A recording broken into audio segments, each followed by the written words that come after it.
Last month, my portfolio had more red than Shawshank Redemption, with 3 stocks experiencing double-digit losses and another handful down between 5 and 10%, which was mostly just collateral damage from Jerome Powell's recent trip to Jackson Hole. At any rate, in this month's portfolio update, we'll be going through all of this in more detail, and I'll share with you everything that's been going on in my portfolio the last 30 days. So without further ado, let's get into it.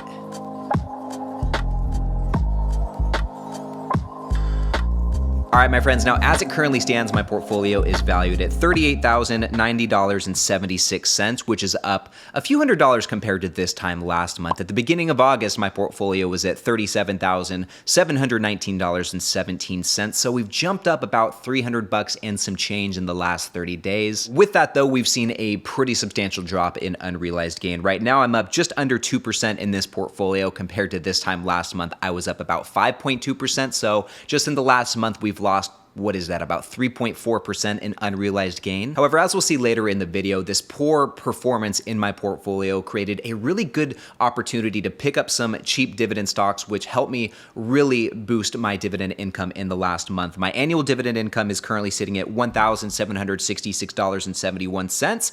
Compared to the start of August, I was at just over $1,700. So in the last 30 days, guys, we've jumped up about $60 in annual dividend income in this portfolio. Really nice. Now moving on, guys, let's jump over to Seeking Alpha and identify the culprits behind this huge drop in unrealized gain. Now, as you can see, there was a lot of red in this portfolio, and I had a few stocks see double-digit losses just in the last month, guys. Starting with Intel there at the top, down 14%. 14% just in the last 30 days. That's insane. Followed by 3M in second place there, which was down about 12.4% in the same amount of time. KRC, which is the newest position in my portfolio, we'll talk more on that later, was down about 10.5% in the last month. I probably could have timed the entry into this position a little bit better, but who knew it would drop that much? And a handful of other stocks as well saw really substantial losses, like Verizon, which was down 9.6%, Main Street Capital down about 8.6%, Realty Income down 7%, AT&T, XYLD, Johnson & Johnson, Snap-on, Coca-Cola, the list goes on, all pretty substantial losses in such a short amount of time. And scrolling down to the bottom, we need to talk about the stocks that actually did good in the last month. We have Starbucks up about 0.5%, Lockheed Martin up about 0.8%, Lowe's up about the same, Southern Company 2.75%, and then Altria Group, my top performer in the last month, up an even 3%. So overall, as you guys saw, things are not looking too hot in the portfolio right now, which is very bittersweet, right? And a lot of the share price drops we're seeing came as a result of Jerome Powell's recent trip to Jackson Hole, where he basically announced that the Federal Reserve was going to take whatever measures necessary to really bring down inflation. And this had a pretty big impact across the entire stock market. As you can see, the Dow Jones dropped about 3.5% in the last month. The S&P was down about 3.6%, and the Nasdaq was down 4.35%. You know, what are we dividend investors to do in this circumstance besides just keep buying, keep picking up shares? And that's exactly what I did in the month of August. I contributed a lot of money to my portfolio last month. As you guys can see, starting with Intel here at the top, I invested about $140 into Intel and picked up 4 shares in August. Next up, I invested about $310 into KRC, which is the newest position in my portfolio. I bought 6 shares of KRC last month. Additionally, I started contributing a little more to Procter & Gamble as I've seen that start to come down a little bit. I put $270 in that and got about 1.8 shares of Procter & Gamble. Next up, Starbucks. I invested quite a chunk into Starbucks, about $450, and got 5.22 shares of that bad boy. I also invested a little bit more into Verizon, about $270 into Verizon, and got 6 shares. And last but not least, throughout the month of August, I invested $250 into my Roth IRA, bringing my total purchases for the entire month to $1,686.64. Now, this is coming from a few different places. You guys know I don't usually contribute this much to my portfolio. What I do, I'll invest $150 every single week, which is what I did, another $50 every week into the Roth IRA. So $800 of my own money. I had probably about $600 of birthday money that I invested, and then another close to $200 in dividend income that I just reinvested back into the portfolio. So you combine all of these sources of money,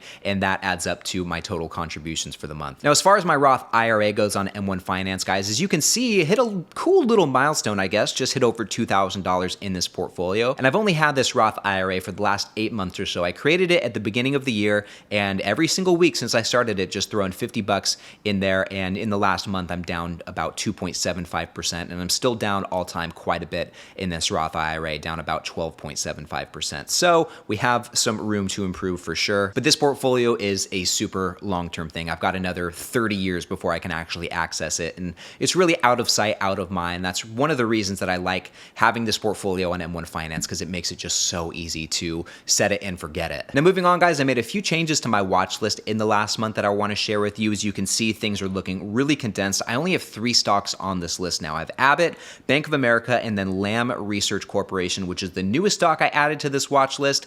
And I removed a good handful from this list. I removed RHI Robert Half, I removed SPG Simon Property Group, I removed Vici Properties, and I removed Watsco, ticker symbol WSO. And there's a few reasons for this, starting with RHI and WSO. I think they're pretty good looking companies, but I have enough exposure to industrials right now that I don't feel like I want to add any more positions. I have Snap-on, I have Lockheed Martin, I have 3M, and if I'm going to be adding any more to that sector, I just want to throw it more into those 3 stocks. And as far as SPG and Vici goes, guys, those are both 2 real estate investment trusts, and I just added KRC, which is another real estate investment trust, so I don't really need to add KRC and SPG and Vici, at least not right now. I'm going to work on building out KRC before I consider adding any new real estate investment trust to my portfolio. Now, as far as additions, I mentioned that I added Lam Research LRCX, which for those of you who don't know is a company that makes semiconductor processing equipment, and just kind of using the shovel and gold analogy, if you guys are familiar,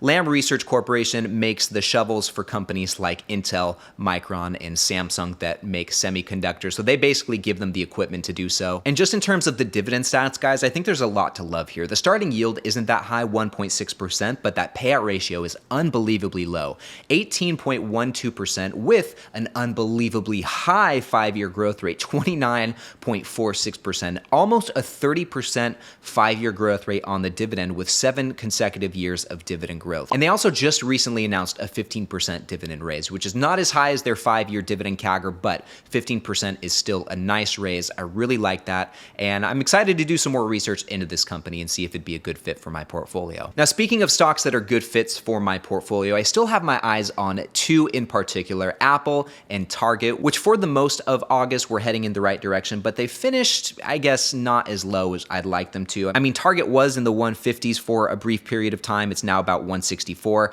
Apple is definitely heading in the right direction. It's down 2.2% for the last month. And so moving forward, I'm still keeping an eye on those, but I'm staying patient because, as Jerome Powell told us, we're going to be in for some pain. So I'm hoping that means that these stocks will get even cheaper than they are today. That's what I'm holding out for. And in the meantime, guys, I'm just going to keep dollar cost averaging into some positions that I want to increase my allocation of. Procter & Gamble, you guys saw I added a little bit more to that, as well as Snap-on, ticker symbol SNA. I'd love to keep buying this high growth stock. And last but not least, Lowe's. I want to add some more to my Lowe's position. I'll probably nibble away at it. And in addition to all those stocks that I just mentioned, I'm definitely going to every single week contribute more money to KRC, Kilroy Realty Corporation, which, like I've said, is the newest position I've been working on. And on that note, be sure to head over to this next video where I tell you all about KRC and why I think it is one of the most underrated real estate investment trusts out there. So check it out right here, and I'll see you in the next one.